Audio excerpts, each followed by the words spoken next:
Hey everyone, welcome back to Rick Plays Kerbal Space Program. I did a lot of playing off camera, not a tremendous amount, but I did unlock all of our first tier, well, I'm not sure it would be first tier, I guess second tier parts, which you saw me just beginning to research before, which gives me the full potential to get rockets into orbit. I actually could do it, I found out, on tier 1 with extreme difficulty. I had literally just the smallest pinch of fuel left in orbital to destabilize my orbit to get my curb knots home on a certain rocket model, and that was on an extremely shallow orbit. So if I had timed everything just right, I could just barely do it, but it was not a good ordeal. So we got our tier 2, I guess, rocket parts and aerodynamic controls, all that good stuff. I can actually build a lander if I wanted to, even though I couldn't make it any more worthwhile. Well, I discovered some things about these scientific goo units. Where are you? Science. Mystery goo containment units. Apparently you can fit these to anything. And you saw me using them before, and it'll do like a little science experiment. You get points for that, and you can transmit it back. I discovered you did not actually have to transmit that stuff back, which is extremely cumbersome on the electricity, and you're really only going to get one broadcast out at this point. But what you can do is strap them on, conduct as many experiments as you want, detach that module, strap a parachute, of course, onto it and let it descend safely to the ground. Then you can go back to the tracking station, recover it, and get additional scientific points off of that. And then you can do your broadcast and everything without wasting it on these goo units. So, considering each item in the research tree for tier 3 requires 45 research points, which is a lot. I mean, it's probably only going to go up from here. Considering that, today's goal is to build us a good orbital scientific study craft of these mystery goo units that I can then recover and hopefully get 20 points a pop. So we're going to give it a try. So we're going to start with our standard rocket module. Now, what I'm going to do, let's first get our parachute on the top here. Then we're going to add a stage decoupler, of course. Need a little more height off of this. Now, we want our orbital stage, and I want it to be fairly fuel efficient. So I'm going to add one of these, and one of these, and where are my friends? Here we go. So I'm going to put one here, and these are pretty light, I believe, yep. And I'm going to put one here. And we're all gooed up, got the 4 pods. And to make sure, oh, not the Triton lander, that was a test lander I was playing around with. Make sure it can get back just dandy. Put this back to 1. And I'll put it on the front. And I want to actually do this. Now, you know what, we'll have this detach and deploy at the same time. That will be dandy. And so that's that stage. Our little orbital stage. Where I can never find this one I want it. So we're gonna add that. And now we want our good friendly, I'm not sure what you call it, secondary stage, I suppose. I'm gonna do 3 of these guys, just as pretty as we can. One of those jumbo. No, let's do this. We'll do this different. Vectoring thrust 2 of our larger pods. Very nice. Cap that. Now we want our launch stage, which is going to be one of these, one of these, 4 of these, and 4 of these, my friend. Actually, you know what? I'll not feel too fast. We'll take 2 of these pods. How does that sound? Sounds good to me. 4 of these pods. I'm gonna move these guys up just a smidge, so their thrust is all fairly even. So you guys can do that. That detaches. Boom, boom, boom, boom, boom. Perfect. Cap these. These, if you saw my previous videos, you remember I said that these aerodynamic cones and such didn't do a thing but add drag and was just for sticks. They've actually changed it, so now it actually makes your rocket a little easier to control on the ascent. So it actually does have a desirable effect now, which is perfect. So I also want to add some little winglets. Make it a little easier to control, since this is going to be a heavy thrust little vectoring ordeal.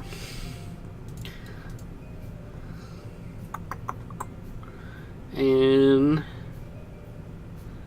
think they increased the weight on this. Anyways, I need a communitron, right? Right. So that I can make a single burst transmission for just a little bit more size. Perfect. There's our rocket. So we're going to call this the ERG-1. I forget, I like to use the Roman numerals. ERG-1. Early scientific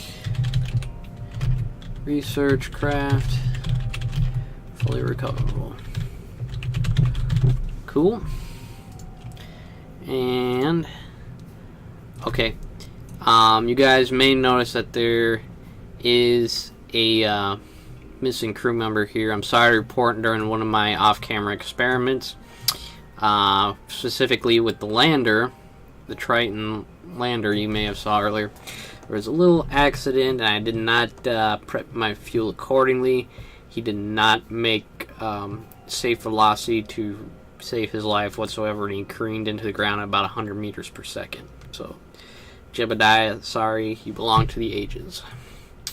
However, Bob followed up with a secondary launch on that model and proved that the Triton lander itself is extremely successful. He had an accident, and what happened is during the ascent he got up to about 20,000 meters and the entire rocket just blew apart, just couldn't handle the stresses, and in fact all that remained was the lander and him piloting it, and he was able to guide that thing to the ground just fine and land safely. So kudos to Bob on that one. He's a much better pilot apparently than Jebediah. So let's I'm gonna let Melsby pilot this one though. So I'm gonna save everything. We will go to our launch pad and hopefully we'll see good things.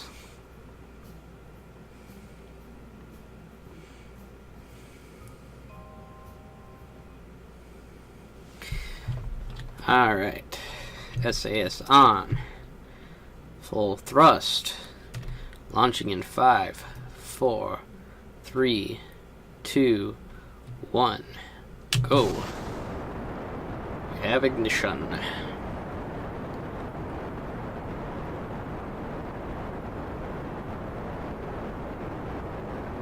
Very good. Nice stable ascent.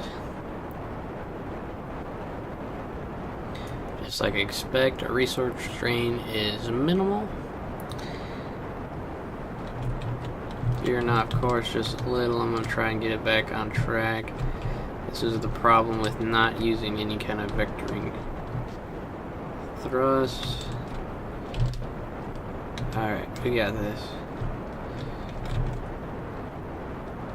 Get that roll under control. Easy now, easy. Drop those. And it's actually a little more stable right now. So get it back on its ascent vector. That'll be great once we have some good control units to handle these larger rockets. Especially when we get some monster thrust going. So that stage is dead weight. Final ascension stage.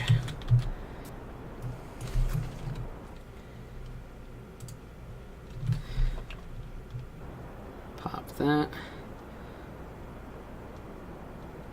And we have 60. Let's roll on over. Since our altitude should be just fine and dandy. It's just our orbital stage a little bit. This is working out really well. Much better than I expected.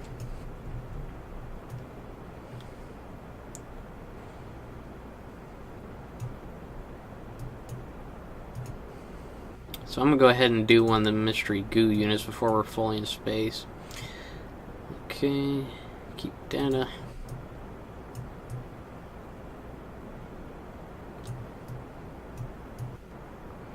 Probably should have had a control on the ground just to be super scientific.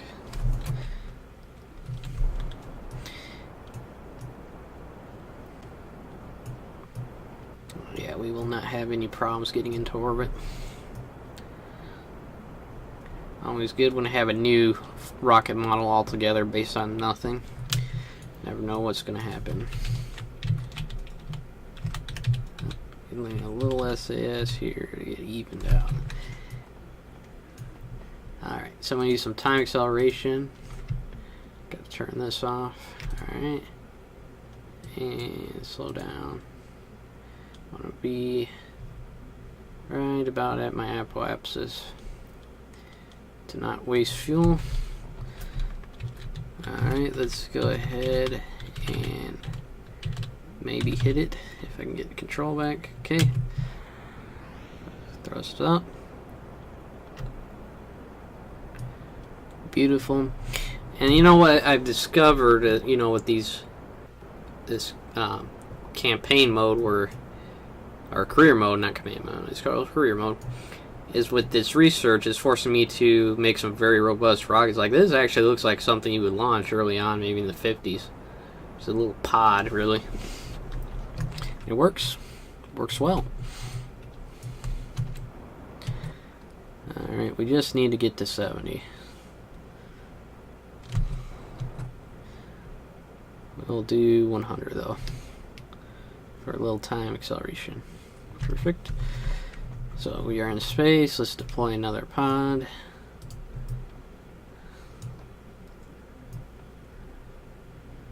Okay. And again. Okay. Now ideally this should give us 4 right here, I would think.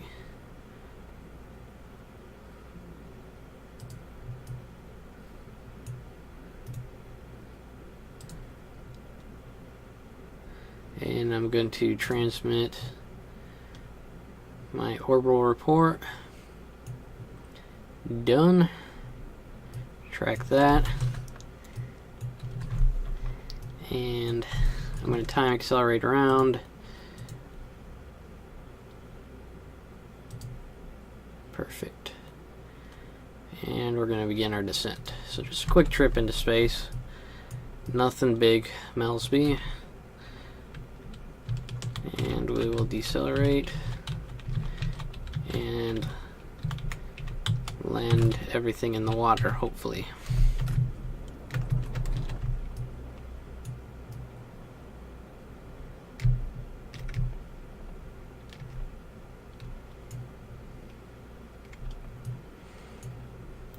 Not here though. I need to land in the light, I think. So it's not as boring and dangerous.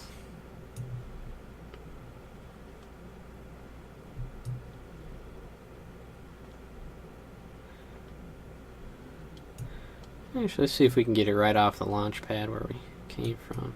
I think that would be ideal.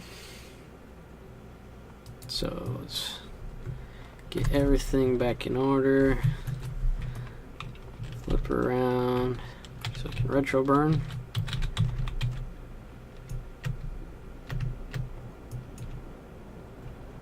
Good deal.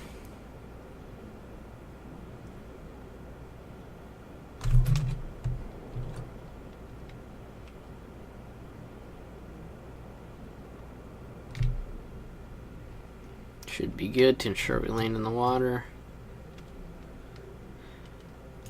I need a little more, I think. I'll land where I want to. That should do it. Right there. If not, we'll give a little more thrust. Oh, there's the desert. I remember them adding that. They did a lot of good work here in the last couple of patches with improving the terrain generation on Kerbal. Very pretty. Little lakes and stuff. Alright, so time acceleration. Get us back in the atmosphere. Alright, guy.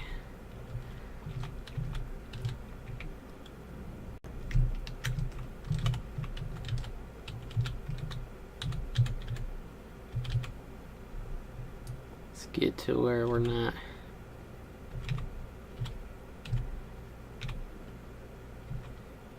Produce more drag anyway. I need to slow down more.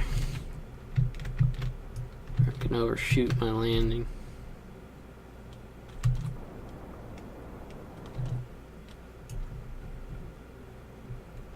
It's probably gonna happen anyways, but I'll give it my best shot.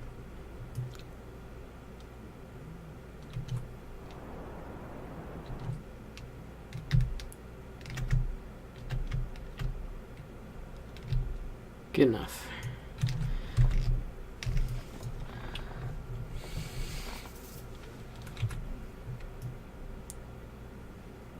Turn off the SCS and let gravity do the rest.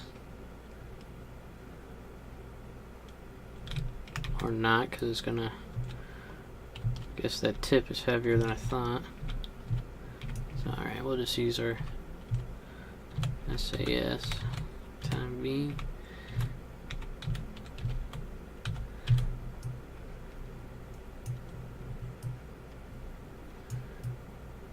I think they reworked that drag now so that I won't fall faster than I desire from that side. Anyway. Oh, and I want to flip over to this side so my parachute's facing the right direction.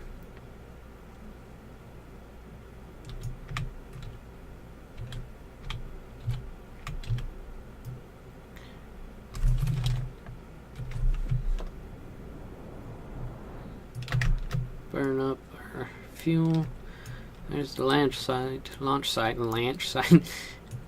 and there's the, if you guys ever play this game over here on this island over here, that is a little landing strip and a couple hangars out there, so start making space planes and stuff. It's fun to go travel out there and land. Alright, we're in the atmosphere.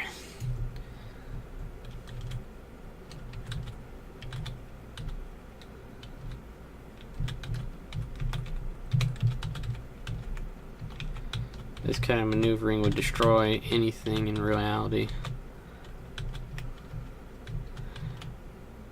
Alright, we're good though.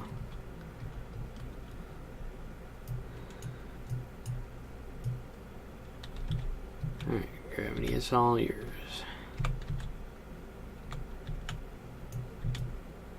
Do your thing. So you keep the parachute facing true.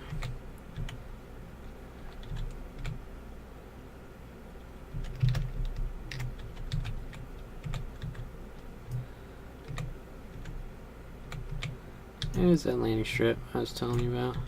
We'll be real close to that.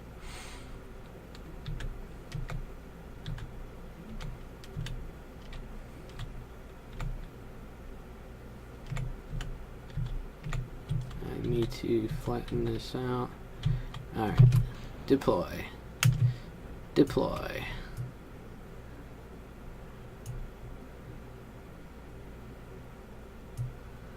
That is a good bit heavier. Hope it survives. I haven't tested with this much weight. Why isn't the chute deploying? Deploy. Oh, there it goes. Ooh. That was scary as get out. I thought everybody was going to crash. It should deploy at 500 meters, but it looked way further away than that. Much closer to the ground. And it's descending at roughly the same rate, so it should safely survive. I'm going to go ahead and do some time acceleration so we're not just watching it slowly descend. Mel's be super happy. He's like, I'm not dead, yay! Then there's a little tin can. Alright, and back to normal for the final couple meters. Research pod, of course, touching down first. Float safely, and our capsule. No problem, guys, we got this. So, I'm always scared when I recover the capsule first. I haven't tested this, and I'm not going to plan to right now. That when I recover this craft, I think both are the same and not separate pieces of debris. You know, let's do it, screw it. We'll test it right here and now. I'm pretty sure they've changed that, and this would be charted as a separate piece of debris. But it came from the same object, so I hope that did not screw things up. Okay. So, recovery vessel confirmed. We got a little bit of scientific data from that. We, of course, got the data from the transmission earlier. And we're going to go here to our tracking station. We're going to see if we can... Oh, good, there's a piece of debris. It's our ERG-1 debris splashed down. We're going to go ahead and recover that. Yes. Oh, look at all the science. I did not get as much as I hoped. But... Oh, that's interesting. I got more science from observation from Kerbal's upper atmosphere. See, I was getting more scientific points from when I was doing observation in space on the mystery goo. But it's, So apparently, once you've discovered it, there's not a whole lot of science yet to gain from it. This is going to make things more challenging. So I guess I got to be creative in my experiments. You know what I should do? I should build a ship to land on one of the polar caps and do a little mystery goo experimentation there. I bet that would yield some interesting data and get us some points. But I'm afraid I will be doing much of that stuff off camera. I'll, of course, fill you in on anything that's cool and possibly film it. But we'll have to do some experimentation. Anyways, this has been Rick, and I've shown you how the science feature really works better in this episode. Showed you how to build some simple crafts with limited resources to get you into orbit, so you can play around, do your normal Kerbal stuff. And hopefully in the next episode I'll have unlocked the next tier and we can get to some satellites and probes. Some early era satellites and probes. Maybe get to the moon. We'll see. Anyways, this has been Rick. You've been watching Rick Plays Kerbal Space Program, and I will see you in space next time. Bye!